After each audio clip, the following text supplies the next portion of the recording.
Boys rule, girls drool. Welcome back to another video, guys. You're watching Everything Weapons. Today we have an obvious one that people with common sense understand, but for the uneducated and ignorant, it's a massive wake-up deal.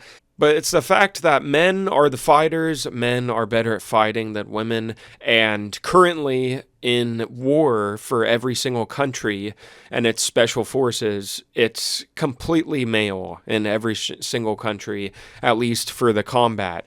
Because when shit goes down and you actually need military might and power, you have to choose male, because males are they're a lot stronger, a lot smarter in most instances, and they're quicker.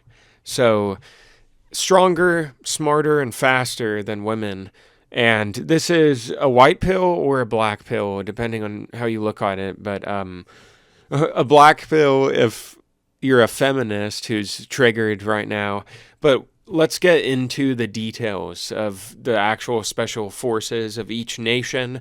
Why is there not a single woman on any country's team for its spec ops? While many nations have opened combat roles, including special operations, to women, in principle, very few women have successfully completed the extreme selection processes and joined operational combat teams in Tier 1 or equivalent elite units. Physical standards, selection, attrition, and operational demands play a major role. Now, key examples of modern day 2026 elite units include the United States.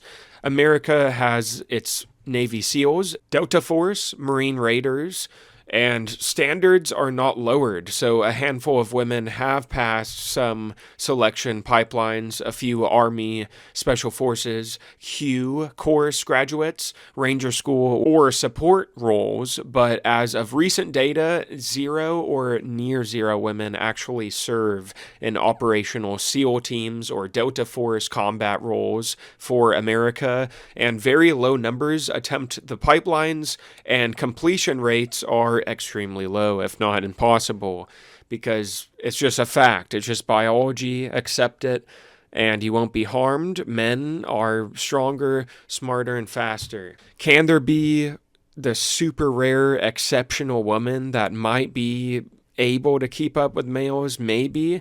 But so far, no, because with the UK, British SAS, and SBS, no women have passed selection into the SAS, Elite Special Forces of Britain, and as of available info, roles are open in theory, but none have joined the combat teams.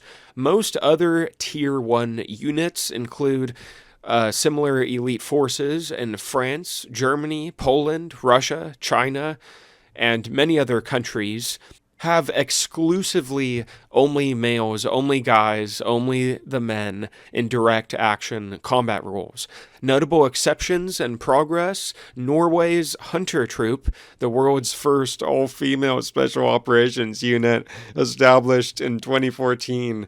It trains women to the same rigorous standards as male special forces for roles like intelligence, interaction in conservative cultures, and potential combat support and or combat deployment. Graduates feed into broader Norwegian SOF, but it's a dedicated female program, which is cool, but it will never beat the men in numbers, right? So yes, some women might, the 1% of women might be able to keep up with the men, but in numbers, they are easily defeated, right?